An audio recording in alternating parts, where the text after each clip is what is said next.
Rastafari is a black power movement with a spiritual nucleus. It is the only black power movement that come in the West that have at its center a spiritual awakening. And that is why Rastafari is so unique in the Western world.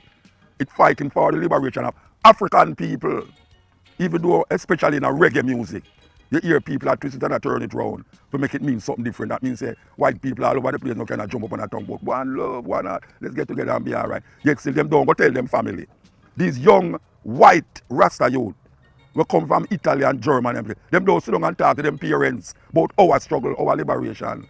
But when a reggae concert, them a jump up about Jah Rastafari and a jump up about this and this and that. And I wear the most red, gold and green. And I go like say them is more Rasta than you who come from Jamaica and who has talk about Rasta. How that possible? How we allow that? Because them a usurp our thinking again, just like how them usurp and tell us Egypt, no in Africa. When we hear about Egypt, when I was a child and I hear about Egypt, I think that Egypt was a place in the sky. Because I never know says black people build the pyramids them and all them something. I never know that. I never know that because all of a sudden you says that some space people build the pyramid. We don't know says black people. As a matter of fact, we demonize Egypt because the Bible talk about Israel in Egypt. And most Rasta see themselves as Israelite. So them say, yeah, Pharaoh wicked, Egypt this and Egypt that. Yet still Egypt is one of the cradles of civilization. So how we make them do that? How they make we come to free them thinking. And them come to free them thinking and engulf it and push it in a way that we now start to say, yeah, well, you know, we're all one and we're all this and we're all that and all them something. Of course, we're all human beings.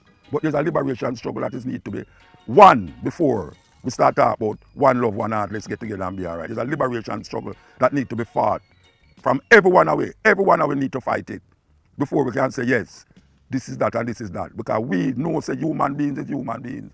But it's not all human beings going to the craziness where black people are going through, where African people are going through. And if we don't find out and realize that philosophy, that all one race superior, is racism, we're going to always hug up this and hug up that and hug up that, and then lose focus. We're going to lose focus and sell out Africa again. And Rasta will talk about this and Rasta will talk about that. Them go and go on like say everything okay. Now when you see them all in Europe, just like the leaders them in Africa. When you go, me personally witness it. When you go to Paris, I will hear them politicians. They pay white woman them there with. Nobody don't know that in them go to Africa. Because when they go to Africa, them go and like say them is black and black and black and black. And when you see them in Europe in some party, up here white people them go up and go to sleep with them. And you have Rasta. Musician and artist. Them on tour. It's that them do. Them lose the post, them lose the focus. And that is what we need. We need a focus. Rastafari is a liberation movement. It's not a religion.